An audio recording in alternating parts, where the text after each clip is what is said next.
சர்ச்சில் வந்து நம்ம பாடும்போது தான் ரொம்ப உருக்கமாக பாடுவோம். நம்ம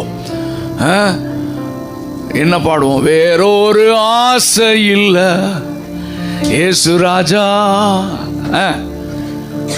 சாமியார் பாடிட்டாரு, ஃபாதர் பிர்க்மேன்ஸு. ஆனால் நம்ம வந்து இது பொய்யா தான் சொல்கிறோம். நமக்கு நிறைய ஆசை இருக்கா இல்லையா? பேசுங்கயா ஓப்பனா, ஆசை இருக்கா இல்லையா? ஆனால் அங்கே வந்து அப்படியே உருக்கமாக அது ஆண்டவரே ஏமாந்துருவார் நம்மளை பார்த்தா. அவ்வளோ உருக்கமாக பாடுறது. யார் என்ன வந்தாலும் நம்புவேன் என் நேசமீட்பரை, யார் கைவிட்டாலும், இதெல்லாம் நம்ம பாடுறோம்ல. என்ன வந்தாலும் அன்பு கூறுவேன், என்ன நடந்தாலும் நான் உண்மைதான் ஆராதி. ஆண்டவர் பார்ப்பாரு, இவன் ஒருவேளை உண்மையாக தான் சொல்லியிருப்பாளோ, இவன் உண்மையாக தான் பாடியிருப்பானான்னு பார்த்து ஒரு புதன்கிழமை வியாழக்கிழமை ஒரு டெஸ்ட்டை வைப்பார். ஹலோ, ஆமாம், அப்போ தான் தெரியும், ஐயோ ஆண்டவர், ஏன் ஆண்டவர் இதை பண்ணிடு, நான் என்ன பண்ணேன், ஏன் இதை அனுமதிச்சிரு, அவரை போட்டு கேள்வி கேட்குறது. ஆனால் சர்ச்சில் வந்தால் எப்படி பாடுறது?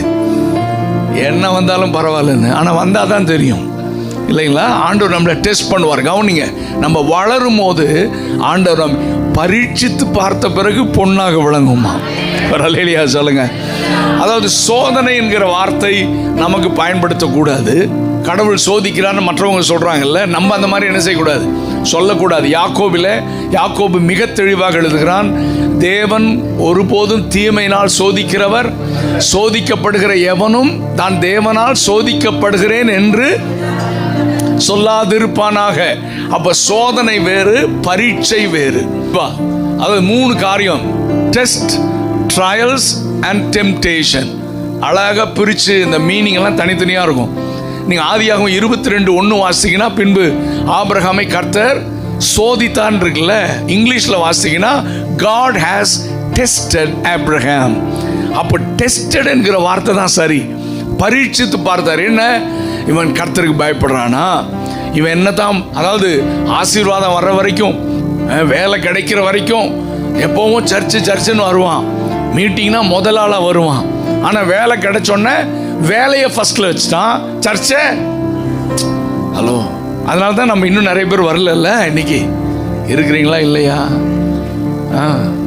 அவங்கெல்லாம் நிறைய எல்லா சர்ச்லையுமே அப்படிதான். இப்போ சண்டே தான் இருக்குல்ல, போய் பார்த்துக்குவோம், சண்டே வருவோம் அப்படின்னு வருவாங்க. ஆனால் நாளை காலையில் சர்வீஸ்க்கு நான் இருக்க மாட்டேன்.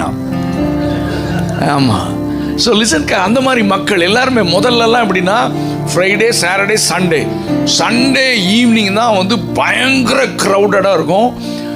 Main meeting Sunday evening. ஆனால் இப்போல்லாம் பாஸ்டர்ஸ் எல்லாம் கேளுங்க, சண்டே எவனும் வர மாட்டேங்கிறான். என்ன டேவிட், உண்மை தானே? ஏன்னா அவன் சொல்கிறான் ரிலாக்ஸ்டாக இருக்கணுன்றான். ஆமாம். ஸோ அந்த மாதிரி நம்முடைய மக்களுடைய மைண்ட் செட் மாறிடுச்சு. ஆண்டவர் நம்மை பரீட்சித்து பார்ப்பார். ஆசீர்வாதம் வர்ற வரைக்கும் படுத்து உருண்டு பிறண்டு ஃபாஸ்டிங்கை போட்டு நிற்கிறது. அதுக்கப்புறம் வந்துச்சுன்னா ஆண்டவரை செகண்டாக தள்ளிடுறது. ப்ரியாரிட்டி ஆசீர்வாதத்து மேலே. ஆபிரகாமை டெஸ்ட் பண்ணி பார்க்குறாரு. ஆபிரகாமை டெஸ்ட் பண்ண அவன், ஆண்டவரே என்ன ஆசீர்வாதம் கொடுத்தீங்கனாலும் 90 வயசு 100 வயசில் சரீரம் செத்து போன நேரத்தில் ஈசாக்கு கொடுத்தாலும் அவன் செகண்டு தான், நீர் தான் ஃபஸ்ட்டு. ஒரு அல்லேலூயா சத்தமாக சொல்லுங்க. ஆமென். கர்த்தர் நம்மை பரீட்சித்து பார்க்க விரும்புகிறார். ஆமென். பலிபீடத்தில் வைக்கிறதுக்கு எந்த தயக்கமும் இல்லை. ஏன்னா நீங்கள் தான் ஃபஸ்ட்டு. உமை நான் கீழ்ப்படிவேன், உமக்காக வாழ்வேன். ஃபஸ்ட்டு நீங்கள் தான், செகண்ட் எல்லாரும். ஹல்லேலூயா. இந்த மாலை நேரத்தில் எத்தனை பேர் நீங்கள் சொல்ல முடியும்? அவன் என்ன வந்தாலும் இயேசு தான் ஃபர்ஸ்ட். யார் கைவிட்டாலும் இயேசு எனக்கு போதும். ஆமென்.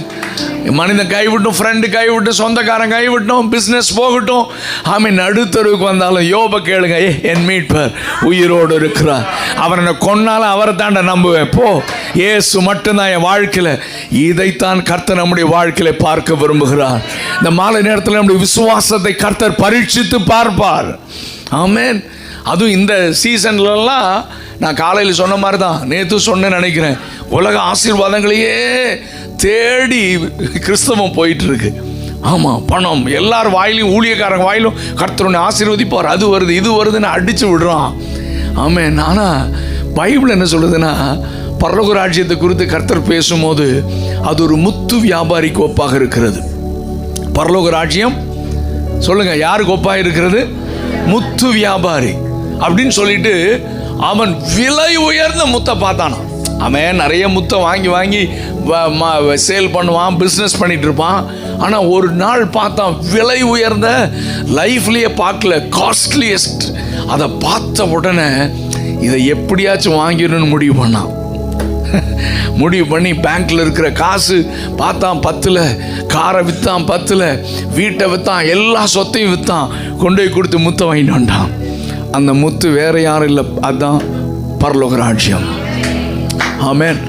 அந்த பரலோக ராஜ்யம் தான் காஸ்ட்லின்னு ஒருத்தன் தெரிஞ்சிட்டான்னா தங்கிட்டு இருக்கிற எதை வேணா இழந்து, ஆமென், பரலோகமே என் சொந்தமே என்று காண்பேனோ. இன்னைக்கு இப்போ தலைகளாக மாறிடுச்சு. அட பரலோகம் அப்புறம் பார்க்கலாம்ப்பா, பூமியில் ராஜாக்களாக இருக்கணும்னு பிரசங்கம் பண்ணுறான். ரொம்ப அட்ராக்டிவாக பேசி ஜனங்களும் அந்த தவறான உபதேசத்திற்கு வழுவி போகிற சூழ்நிலையில் இருக்கிறோம்.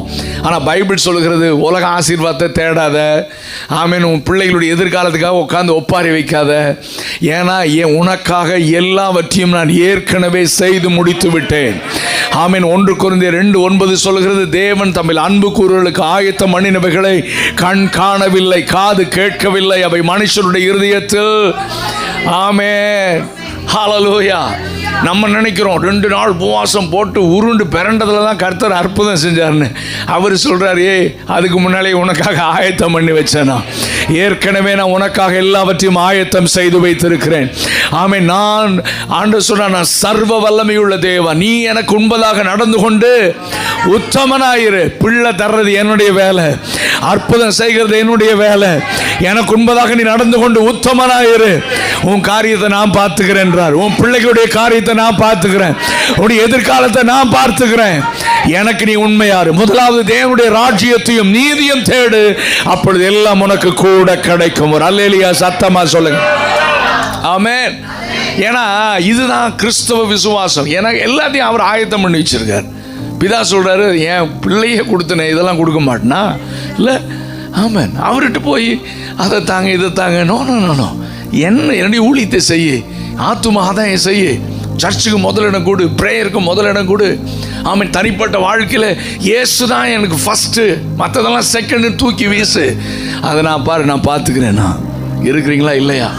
வர்ற நாட்களில் உங்களுக்கு கடினமான பாதைகள் வரலாம். உங்கள் ஸ்கூலில் படிக்கிற காலேஜஸில், நீங்கள் ஒர்க் பண்ணுற கம்பெனிஸில், பிஸ்னஸ் சென்டர்ஸ்லாம் கடினமான காரியங்கள் வரலாம். ஆனால் அந்த நேரத்தில் வேலை போனாலும் இயேசு தான் அப்படின்னு நின்னீங்கன்னா ஆண்டவர் சத்துருக்களுக்கு முன்பதாக உங்களுக்கு ஒரு பந்தி ஆயத்தப்படுத்துவார்.